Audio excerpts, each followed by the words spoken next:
కొంగళ్ళ పాండవన్న గారు వచ్చిండ్రు. మన కుర్మ సోదరుల గురించి, మన బండారు గురించి కొంచెము స్పీచ్ ఇస్తాడు. అందరు వినవలసిందిగా కోరుచున్నాను. హలో హలో హలో ఈరోజు మన జన్వాడలో మన కుర్మ కులాసుల సోదరులందరూ చాలా గొప్పగా మల్లన్న దేవుడి గుడి నిర్మాణించి అందరూ కూడా ముఖ్యంగా గొప్ప స్థాయిలో మహిళలు అందరి ఇక్కడికి చేరుకోవడం, అందరి నుదుటన బండారుని రుద్దుకొని దేవుడిని దర్శించుకోవడం చాలా గొప్పగా కనిపిస్తూ ఉన్నది. ఈరోజు బండారు గురించి, నా పేరు కొంగల పాండు కుర్మ, బండారు పీఠం వ్యవస్థాపక అధ్యక్షునిగా ఉన్నాను. బండారు పీఠం అంటే మల్లన్న, వీరప్ప, అక్క మహంకాళి వారి చరిత్ర. బండారు పీఠం అంటే బండారు గొర్రెలు, మన జీవాలు, మన పాలు, మన పెరుగు. బండారు పీఠం అంటే వేల ఏళ్ళుగా మనం ఏ విధంగా బతికినాం, వేల ఏళ్ళుగా మన సంస్కృతి సాంప్రదాయాలను ఏ విధంగా కాపాడుకుంటూ వస్తూ ఉన్నాం. వేల ఏళ్ళుగా ఈ భూమి మీద ఆడవాళ్ళని గొప్పగా గౌరవించిన జాతి ఏదైతే ఉన్నది అంటే అది మన కుర్మ జాతి. మొదట వీరప్ప నాకు పూజ చేయాల్సి వస్తే, నాకు గుడి కట్టాల్సిన పరిస్థితులు ఈ భూమి మీద వస్తే, నా అక్క అయినటువంటి అక్క మహంకాళికే పూజ చేయాలి, మా అక్క అయినటువంటి అక్క మహంకాళికే గుడి నిర్మాణం చేసే నా గుడి దగ్గరికి భక్తులు రావాలని మహిళల మీద ఉన్న ఈ కుర్మ సమాజానికి, మహిళల పట్ల ఉన్న గౌరవాన్ని చాటి చెప్పి ఈ ప్రపంచానికి చాటి చెప్పిన దేవాది దేవుడు వీరప్ప దేవుడు. కాబట్టి ఈ బండారు సాహిత్యం ముఖ్యంగా ఇక్కడ మహిళలు ఎక్కువగా ఉన్నారు కాబట్టి ఇదే బండారు సాంప్రదాయంలో వచ్చి మన చరిత్ర సాంప్రదాయాలను కాపాడుతూ ఈ దేశంలో ఉన్నటువంటి కాశీ నుంచి కన్యాకుమారి వరకు ఉన్నటువంటి గుడుల అన్నిటినీ కూడా నిర్మాణం చేస్తూ మహిళా శక్తిని ఈ సమాజానికి చాటినటువంటి వీర ధీర వనిత అహిల్యాబాయి హోల్కర్. అహిల్యాబాయి హోల్కర్ ఒక కుర్మ ఆడబిడ్డ.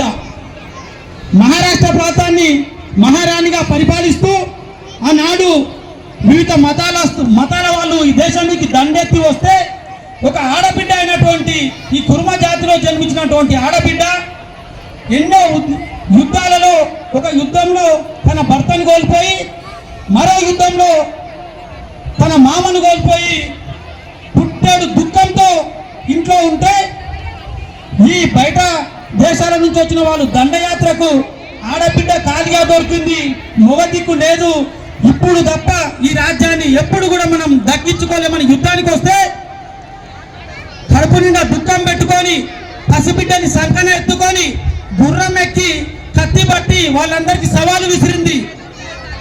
నేను ఆడబిడ్డనని మీరు వస్తా ఉన్నారు, నేను పుట్టాడు దుఃఖంలో ఉన్న నా రాజ్యం మీదకి వస్తా ఉన్నారు, ఖబర్దార్ రాండ్రి చూసుకుంటా, ఈ ఆడబిడ్డ మీ చేతిలో ఓడితే ఈ రాజ్యం నా గురించి చరిత్ర ఏం రాస్తుందో నాకు తెలియదు, కానీ నా చేతిలో ఉన్న ఈ ఆయుధం చేతిలో నా మొదటన రుద్దుకున్న ఈ బండారు సాక్షిగా నా కత్తి పదనికి మీ మెడలు తెగితే మీ చరిత్ర ఏ విధంగా ఉంటుందో చూసుకుందాం రాండ్రి అని పిలుపునిస్తే గజ గజ గజ వణికి రిటను పరిగెత్తిన రాజులున్నారు ఈ భూమి మీద.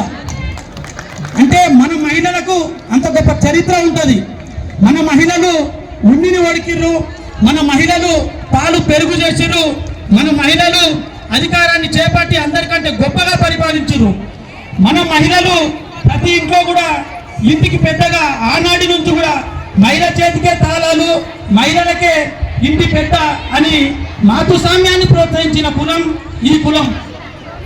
కాబట్టి వీరప్ప మల్లన్న అయినా ఈ రోజున్న మన వాళ్ళందరైనా కూడా అందరికంటే గొప్పగా మహిళలని పూజిస్తాము, అందరికంటే గొప్పగా మహిళలకి రెస్పెక్ట్ ఇస్తాము, ఇవ్వాలని కూడా ఈ సమాజానికి అందరికీ కూడా తెలియజేస్తూ ఉన్నాము.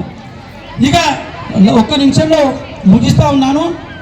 మల్లన్న, వీరప్ప, అక్క మహంకాళి ఇంతకుముందు పెరుగు అని చెప్పిన, పెరుగు చేయడం ఈ ప్రపంచానికి మనమే నేర్పినామో మన ఆడబిడ్డలే నేర్పిర్రు. ఇప్పటికీ కూడా కొన్ని దేశాలలో పెరుగు చేయడం రాదు, అంత ఎదిగిన అమెరికాలో కూడా ఇప్పుడు పెరుగు చేయడం నేర్చుకుంటా ఉన్నారు. అంటే మన చరిత్ర చాలా గొప్పది. నేను సూటిగా ఏం చెప్తున్నా అంటే మన చరిత్ర చాలా గొప్పది. మనకు దేవుళ్ళు ఉన్నారు, దేవుళ్ళే మన జాతిలో జన్మించిన దేవుళ్ళు కూడా మనకున్నారు. మన పిల్లల్ని చదివిస్తే, మన ఆడబిడ్డల్ని చదివిస్తే చాలా గొప్ప అభివృద్ధిని సాధిస్తారు. ఈ ప్రపంచంలో అందరికంటే గొప్ప స్థాయికి వెళ్తారని అందరూ మన పిల్లలకి చదువుని అందించాలని కోరుతూ, మల్లన్న బీరప్ప దేవుళ్ళు అన్ని వేళలా సత్యాన్నే పలికిరు, అన్ని వేళలా మంచి మార్గాన్ని చూపిరు. ఆ మార్గంలో మనం కూడా నడవాలని, ఈ ప్రపంచానికి అనాదిగా ఉన్నటువంటి ఈ కులం ఎప్పటికైనా ఈ మన చరిత్ర మనకు నేర్పిన విషయాలనే చెప్పి ముందుకు ఈ ధర్మాన్ని నడిపించాలని నాకు ఈరోజు అవకాశం ఇచ్చినటువంటి మన బీల శ్రీనివాస్ గారికి, అలాగే జన్వాడలో ఉన్నటువంటి కుర్మ పెద్దలందరికీ పేరు పేరున ధన్యవాదాలు తెలియజేస్తూ, జై మల్లన్న, జై బీరప్ప, జై అక్కమంకాళి. మన కళాకారులందరికీ కూడా మనస్ఫూర్తిగా ధన్యవాదాలు తెలియజేస్తా ఉన్నాను. రమేష్ కాక ఎక్కడున్నారా వాళ్ళు?